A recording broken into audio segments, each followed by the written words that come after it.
So the first question is, we have three particles of mass 1 kg, 2 kg and 3 kg, and they are placed at different corners like A, B and C, and the corners form an equilateral triangle of side 1 meter. So we need to find the center of mass of this system. Now, one important thing, if all the particles were of the same mass, that is, let's say all were of 2 kg or all were of 3 kg, so then the center of mass would have been located at the centroid of the equilateral triangle. But as the masses are different, so therefore the center of mass will come out to be at a different location. So the first one, so what, let me first draw this so that you can understand it better. So this is, let's say, y axis, this is x axis. So let's assume that one of the vertices is here, and let me try to draw an equilateral triangle. So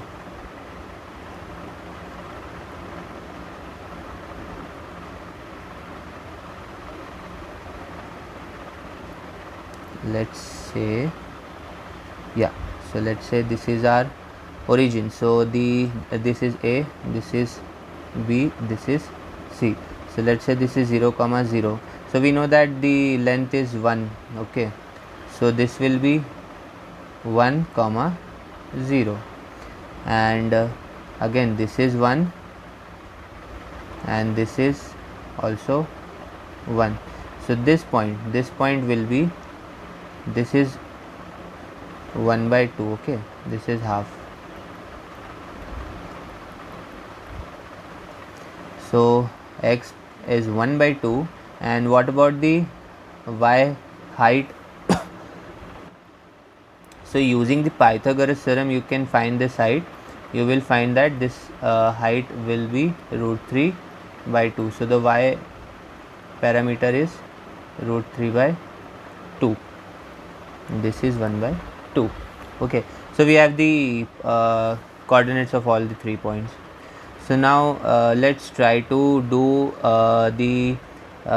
let's try to find the center of mass for the x component and then for the y component. Okay, so what do we know? We know m1 is 1, m2 is 2 and m3 is 3. We know x1 is 0, x2 is 1, x3 is 1 by 2. Let's take this point to be A, then B and then C. Let's take y1 to be 0, y2 is again 0 and y3 is root 3 by 2. So now for the center of mass, we know that the center of mass can be found out using this formula. For the x component, we will have m1 x1 plus m2 x2 plus m3 x3 and divided by m1 plus m2 plus m3. And similarly for the y component, we will have m1 y1 plus m2 y2 plus m3 y3 and divide by m1 plus m2 plus m3. So just put the values here. So after putting the values, you will be able to find that the center of mass for the x component comes out to be 7 upon 12, and for y component it will come out to be 3 root 3 upon 12. Okay, just put the values that we have and you will find this. So this is the position of the center of mass, x component and y component. In the second question, we have this structure of water. So here the distance of center of mass of molecule from the center of oxygen atom is to be found out. So let's try to solve. So this is the second question.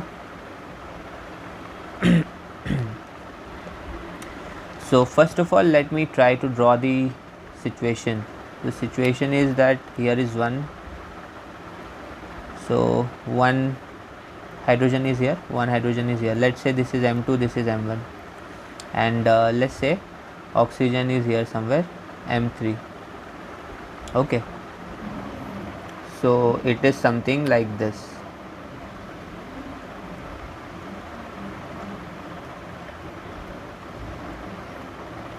Now we have to this is oxygen, okay, this is oxygen, so we have to find the center of mass from the oxygen, okay.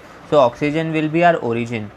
So because of that, what we will have is that we know that m1 will be 1 gram, or you can take any unit like 1 unified mass, that is 1 u, okay, you can take that also.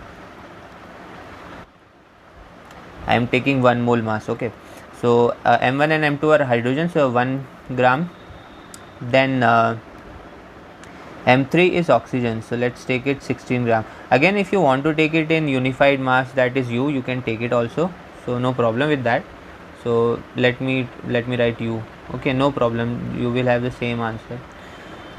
Now now the important thing, the x1 component will be minus 0.96 into 10 to the power minus 10 sine 52 degree. Now understand how, try to understand. So this angle will be 52 degree, this angle will be 52 degree, because this complete angle is 104 degrees, okay. Now this distance is 0.96 into 10 to the power minus 10 meters. Similarly, this distance is also 0.96 into 10 to the power minus 10 meters. So we have to find the location from the oxygen point of view, okay. So let's assume that this is our origin, okay, this point q is our origin, 0, 0. So this length, okay, this length, this will be this distance into sine theta. See how.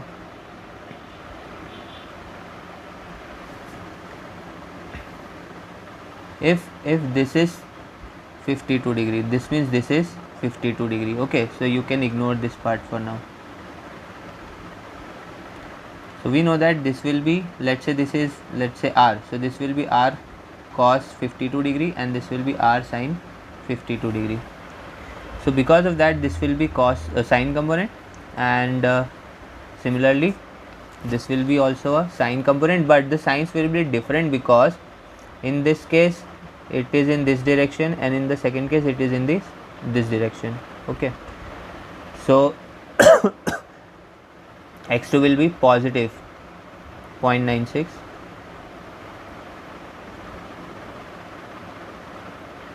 sine 52 degree. Now x3 will be 0. Why? Because this m3, look, this point is here, so its x component is 0 and its y component will be this much, this length, okay. So this length is, as you know, this length will be r cos theta, that is this value into cos theta, that is what we will have. We will have y1 equal to 0, y2 equal to 0, because there is no y component is 0 in this too, okay. Look, 1 is here, 1 is here, 1 is here, so here x component is 0, here y component is 0. So the x component was this and this, and again y component will be this, but cos theta.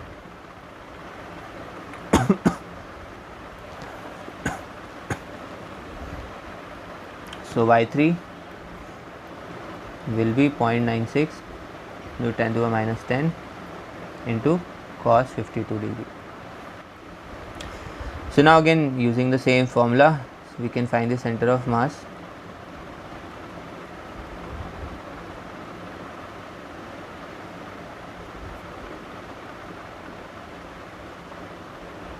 And for y component,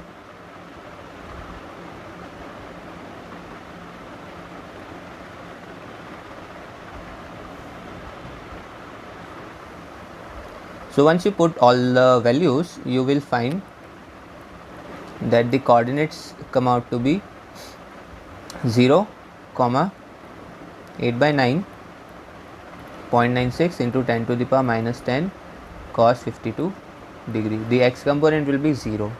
Okay. So this will be the center of mass. So let me again repeat. Let me draw the axis here. So let's say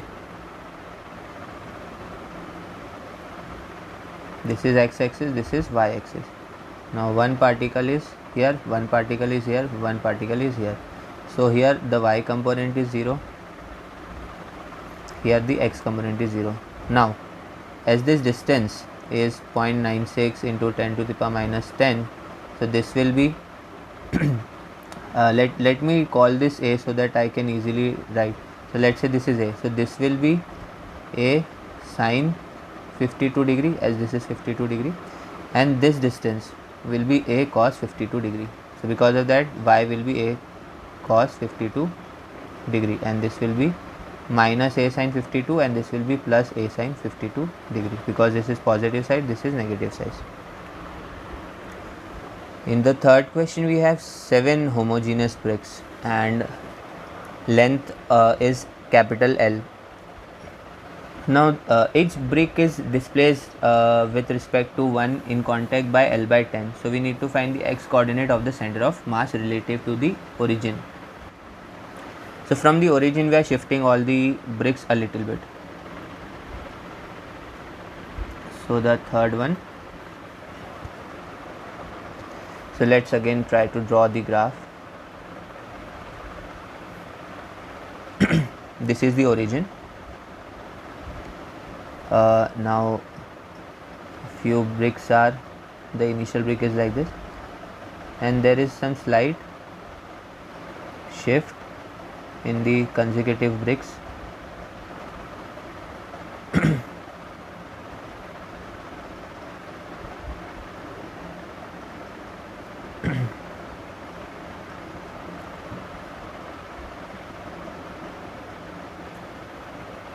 Approximately like this, and this shift is L by 10. This complete length of one brick is capital L, the x-axis, y-axis. So now we need to find the center of mass, x component. Okay.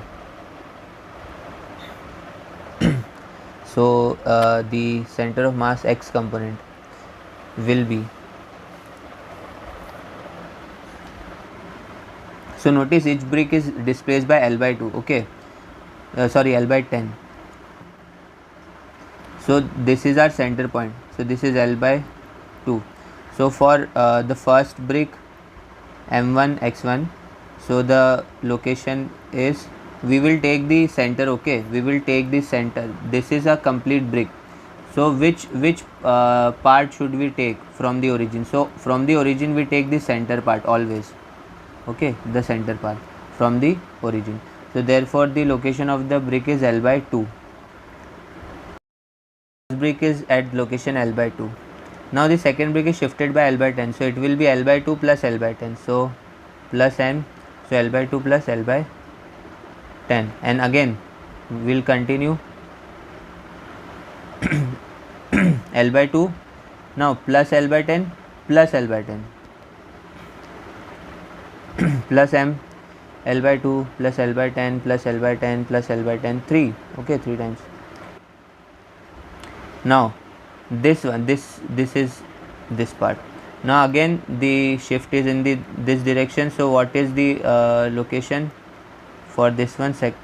L by 2 plus L by 10 plus L by 10, and again one is there only, L by 10, and the first, this upper brick is again at L by 2, so plus m L by 2. So after you solve this and obviously divide by 7 m plus m plus m plus m, there are 7 bricks. So after all the calculation you will be able to find that it is 44 L by 70 or 11 by 35 L. So this will be the location of center of mass of x component. In the fourth question we have a uniform disk of radius r and it is put over another uniform disk of radius 2r. Okay, the thickness and densities are same. Now the peripheries of two disks touch each other, so we need to find the center of mass of this system. So let's first try to draw this scenario. So fourth one, so the scenario is something like this. One is this, and let's say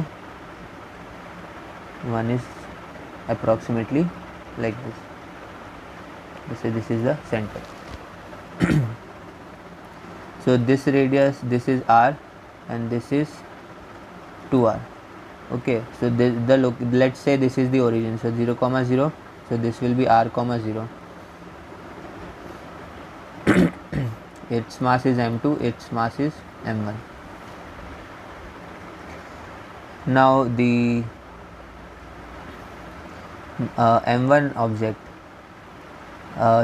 its mass will be area into thickness into density. We know that density is mass upon volume, so volume is area into thickness, so area into thickness into density. So pi r square, because the inner m1 object has radius r, thickness is let's say t, density is let's say rho, so this is m1. Similarly we can find m2. M2 will be pi, but this time 2r whole square into thickness and density is same, it is given. So now we need to find the position of the center of mass. This formula will be used again.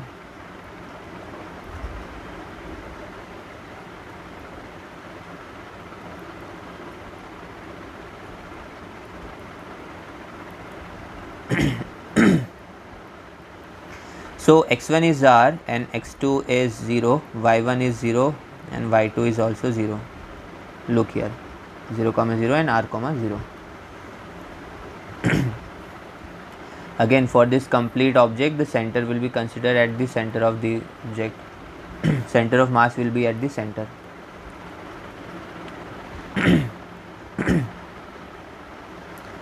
So now we just need to put the values. So pi r square t rho r plus 0 upon pi r square t rho plus pi 2r whole square t rho, comma 0 upon m1 plus m2. We do not need to solve y component because it is 0.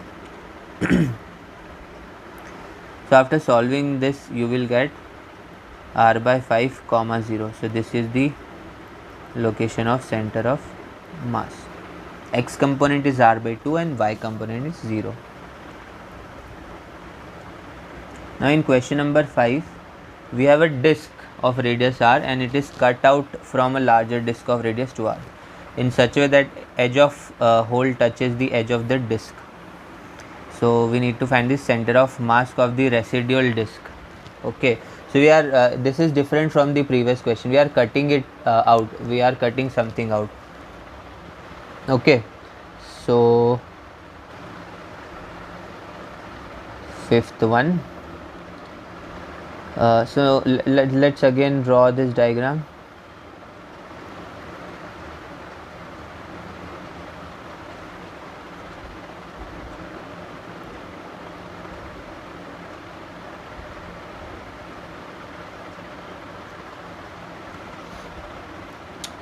This is 0 comma 0, this is let's say again r comma 0, mass m1, mass m2. But this time we are cutting it out. Okay. So let me try to write all the things that we know. So first of all m1 same, m2 same as previous question. Now x1 is r same as previous question, x2 is 0, y1 is 0, y2 is 0. Now the position of center of mass here, minus pi r square t rho r plus 0. I will tell you why minus pi r square t rho plus pi 2r whole square t rho r comma 0 plus 0 upon m1 plus m2. Now why do I put minus here? Here we took plus sign, but here we are taking minus sign, so it is because it has been removed, so because of that we are taking the minus sign.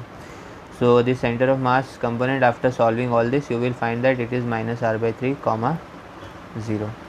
So if you remove something, then take the minus sign. Now in this sixth question, we have a square plate of edge d and circular disc of diameter d. So they are placed touching each other at the midpoint of edge of a plate. So this is the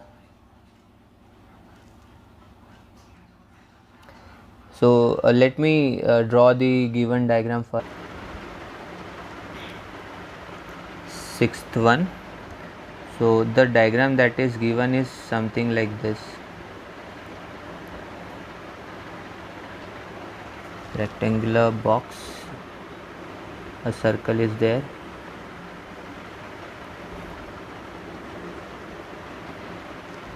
Now let's say this is the origin.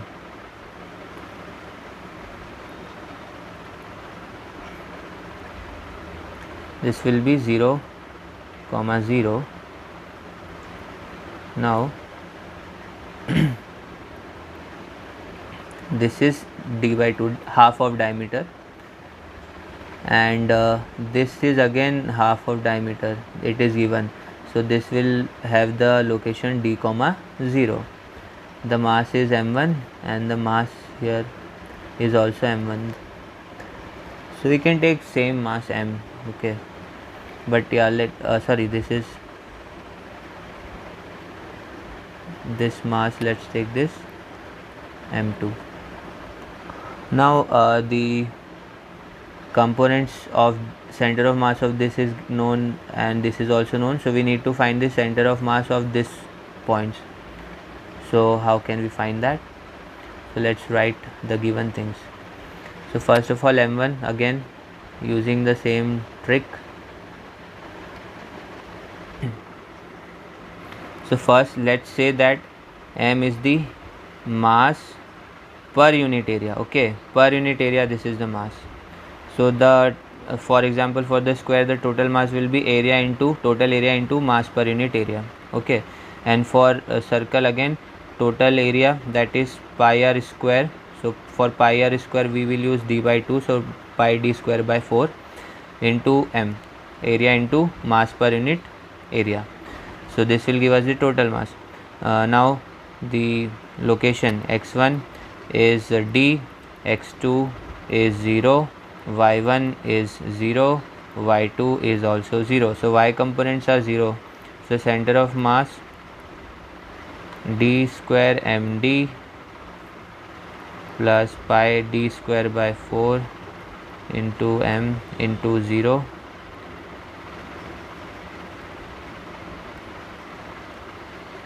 comma 0 plus 0 upon m1 plus m2. Here again d square m plus d square by 4 pi m. So after solving this, the center of mass will come out to be 4d upon pi plus 4 comma 0. This will be the center of mass.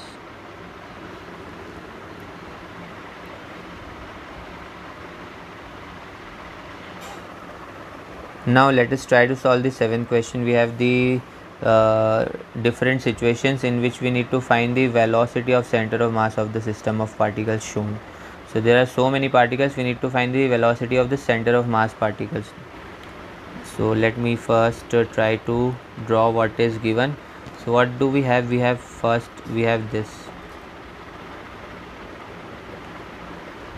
then we have one is like this, then one is like this, another is like this, and another is like this.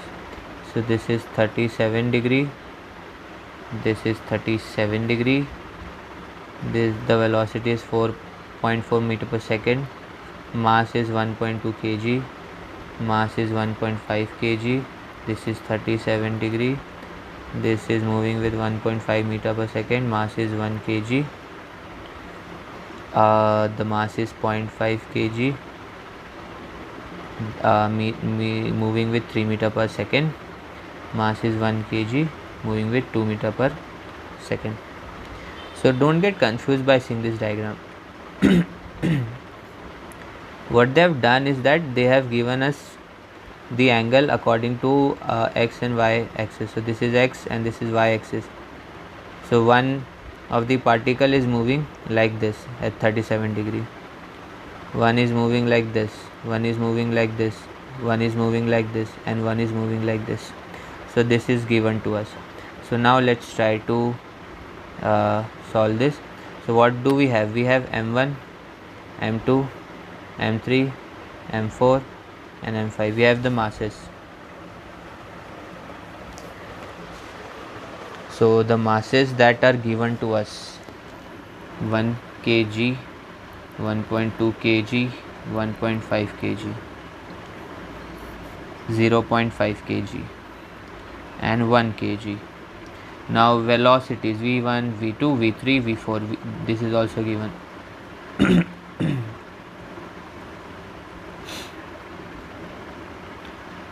Now v2 is quite simple. This one, it is only in y direction, that is j. So what we will write? 0.4 j, because it is in positive y direction. And this is also simple. Fourth one, this is in x direction, positive x direction. So this is 3 I cap.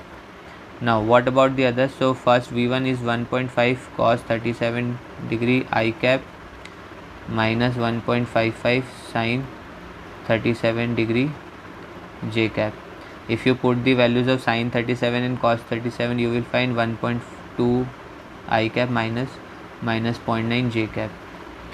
Similarly, you will find minus 0.8 I cap plus 0.6 j cap, and this will be 1.6 I cap minus 1.2 j cap. Okay, how did we find v1? Because it is like this, okay, in this direction. So we have, let's say this angle is 37, so this is cos component, this is sine component. So y1 is the sine component, and obviously it is minus because it is in the negative y direction, and the x1 is the cos component because it is in the because it is with the angle, and it is in the negative direction because that we are using minus. So similarly for others. So now let's put this value: m1 v1 plus m2 v2 plus m3 v3 plus m4 v4 plus m5 v5 upon sum of all the masses. So once you put everything, you will find that the I component will be this and the j component will be this much. So this will be the center velocity of the center of mass component.